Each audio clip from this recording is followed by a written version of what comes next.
नमस्कार मित्रांनो. 25 मेच्या भागामध्ये अक्षरा एका बाईला म्हणते, ताई हिला घेऊन जाता का? ती बाई नीलमला घेऊन जाते. आता अक्षरा सरगमला बघते आणि रागात म्हणते, मॅडम तुम्ही इथं काय करताय? सरगमला काय सांगावं तेच कळत नाही. ती नाही म्हणजे मी इथून चालले होते. तेवढ्यात रमेश म्हणतो, वहिनी साहेब ऐका ना, मी काहीच केलं नाही. अक्षरा ओरडते, तू गप रे. अधिपती ओंक्याला म्हणतो, ओंक्या मी तुला म्हणलो होतो ना, त्या रमेशचे लक्षणं काय ठीक दिसत नाही, लक्ष ठेव. ओंक्या म्हणतो, भावा माझं लक्ष होतं, पण असं कसं झालं काय माहिती. तेवढ्यात त्याला फोन येतो. तो म्हणतो, बघ आईसाहेबांचा पण फोन आला.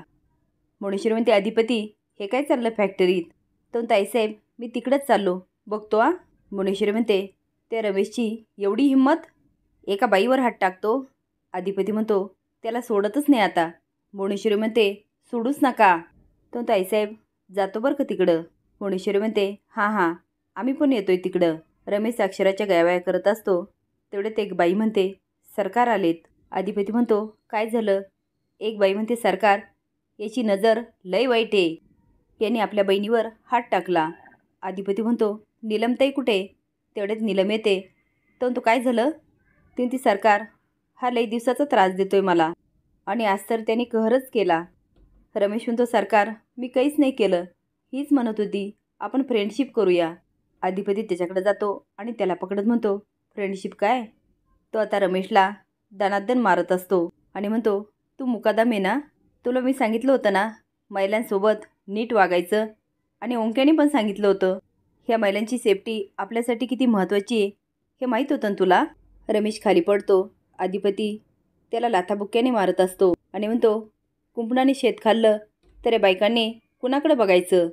रमेश हात जोडून म्हणतो, सरकार खरंच मी काही नाही केलं. अहो एवढ्या वर्षापासून तुमच्याकडं काम करतो, काही झालं का? अहो माझ्याकडून काहीच चूक झाली नाही, हीच माझ्या मागं लागली होती. सरकार तुम्ही एवढ्या वर्षापासून मला ओळखता ना? तर ओळखता ना, पण एवढ्या वर्षी महिला कामगार नव्हत्या तेव्हा तुझे रंग दिसले नाही, पण या बायका आल्यावर आणि पुन्हा लाथ घालतो. आता काठी घेतो आणि काठीने मारायला लागतो. रमेश म्हणतो, सरकार अहो हीच माझ्या मागं लागली, फ्रेंडशिप दे फ्रेंडशिप दे. नीलम म्हणते, सरकार हा खोटं बोलायला आहे, लई दिवसापासून सारखा लगट करतोय, सारखे मला फ्रेंडशिप मागायचे, मी घरी सोडतो म्हणायचे, सकाळी पण माझ्या घरासमोर बाईकवर येऊन थांबायचे.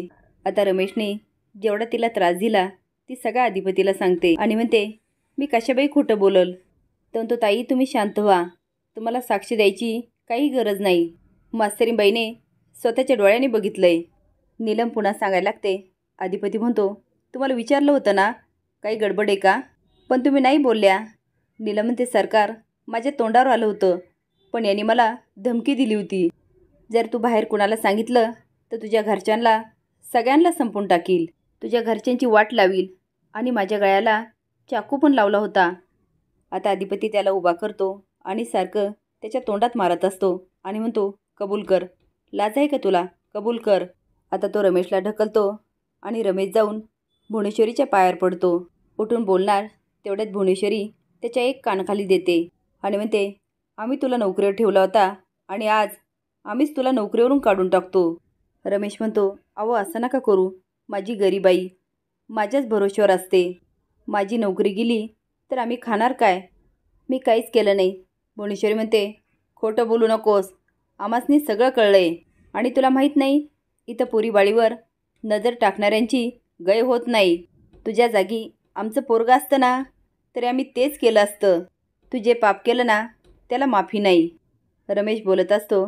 तेवढ्यात अधिपती पुन्हा मारायला लागतो आणि म्हणतो, थोबाड उघडायचं असेल ना खरं बोलण्यासाठी उघडायचं, नाहीतर तो मारणार. तेवढ्यात भुवनेश्वरी म्हणते, थांबा अधिपती, त्याचं तोंड तेव्हाच उघडल जेव्हा त्याला पोलिसाचा खाक्या दिसल. एकदा का त्याला 3rd डिग्री लागली तर स्वतःच्या बायकोकडं तोंड वर करून बघायचं नाही. या इन्स्पेक्टर साहेब आणि पकडा याला. इन्स्पेक्टर आत येतात. त्यांच्यासोबत महिला पोलीस पण असते. ती नीलमच्या मागे उभी राहते. नीलम घाबरते. आता सरगम तिला सावरते. भुवनेश्वरी म्हणते, याने आमच्या कुटुंबाला गालबोट लावलंय, आता जेवढी कलमं असेल ना लावा याच्यावर. त्या पोरीची जबानी घ्या आणि याला जास्तीत जास्त शिक्षा द्या. त्या पोरीच्या पाठीशी आम्ही सगळे आहोत. त्यांची बाहेर येते आणि फोनवर म्हणते, मम्मी लय राडा झाला इकडं. अगं नाही नाही, अक्षताचं काही नाही. ज्या फॅक्टरीमध्ये महिला कामगार ठेवल्या ना, लय गुणगान गात होती मावशी त्या बायकांच्या शेपटी बिपटीचं. मम्मी इथला मुकादम आहे ना, त्यांनीच पुरीवर हात टाकलाय. लय राडा झालाय. अगं पोलीस पण आलेत.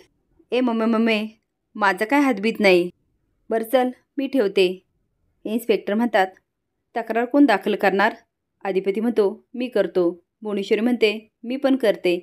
अक्षरा म्हणते, मी जे माझ्या डोळ्याने बघितलं ना, ते तुम्हाला सगळं सांगते. साक्षी पुरावे जी काय मदत लागेल ना, ती सगळी करू आम्ही. भुवनेश्वरी तिच्याकडे बघत असते आणि इन्स्पेक्टरला म्हणते, घेऊन जा ह्याला, आता आम्ही मागं हटणार नाही. इन्स्पेक्टर म्हणतात, मॅडम मुलीची कंडिशन कशी बघा. अधिपती म्हणतो, साहेब पहिली घाण इथून घेऊन जा, आमच्या नजरेसमोर नको. तो मारायला लागतो. भुवनेश्वरी म्हणते, अधिपती कायदा हातात घेऊ नका. जे करायचं ना इन्स्पेक्टर करतील. रमेशला घेऊन जायला लागतात. तेवढे त्याची आई येते आणि म्हणते, लेकरा हे काय केलंय तू? भुवनेश्वरी मागून येत असते. रमेशची आई तिचे पायच पकडते आणि म्हणते, मी त्याची आई हो, माझं लेकरू असं काहीच करणार नाही बघा. माझं लेकरू लय साधं भोळं आहे. एक आईच्या शब्दावर विश्वास ठेवा हो, विश्वास ठेवा. तिचं बोलणं ऐकून सगळ्यांनाच कसं तरी वाटतं. भुवनेश्वरी म्हणते, म्हणजे आम्ही जे काही इथं बघितलं ते खोटं आहे का? ती पोरगी जे बोलते ते खोटं आहे का?